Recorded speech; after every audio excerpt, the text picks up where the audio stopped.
Alors, j'en finirai par le corridor tarifaire. Et là, en plaidant coupable en quelque sorte, puisque c'est moi-même qui ai introduit cette subtilité dans le premier échange que nous avons eu dans le cadre de la commission spéciale. Pourquoi ? Je vais être là très transparent, parce que, avec la même conviction que j'ai pour défendre ce en quoi je crois, j'ai la même lucidité quand je me suis trompé. Je voulais ce corridor pour dire on va permettre à des jeunes professionnels de s'installer.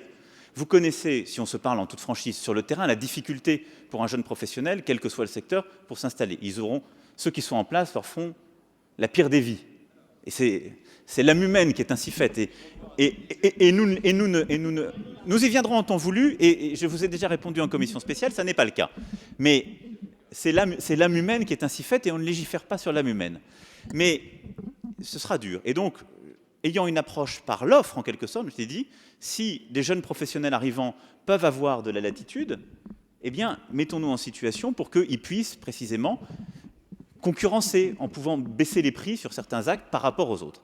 Mais je n'avais pas vu à cet égard l'effet pervers que cette mesure pouvait avoir du côté de la demande. Et en quelque sorte, certains auraient été en mesure de négocier le corridor par le bas, d'autres non, ça aurait créé des tas d'effets pervers et d'égal accès aux droits. Et donc, je dois bien vous le dire, les rapporteurs ont fait pression et voulaient même aller plus loin en commission spéciale pour améliorer le système. J'ai résisté, et donc ma résistance a conduit à créer un système compliqué. Et donc, il y a un moment où il faut être lucide sur soi. Je pense qu'on y viendra dans la discussion de l'article.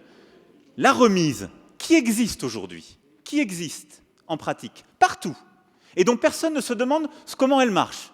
Et donc, la remise qui existe en pratique sur des tarifs opaques, ça c'est parfait, c'est l'égal accès aux droits. Eh bien, ce qui va être fait dans ce texte, c'est la transparence sur les tarifs, la transparence sur la remise, parce que ça c'est juste, parce que ça c'est un progrès, et le corridor en contrepartie de cela, je proposerai en effet d'y revenir, parce que c'est un élément de complexité. Et donc, transparence sur les tarifs, transparence sur les remises, ça c'est une avancée et je l'assume jusqu'au bout et qu'on vienne me chercher sur ces sujets-là parce que ça, ce sera être rétrograde.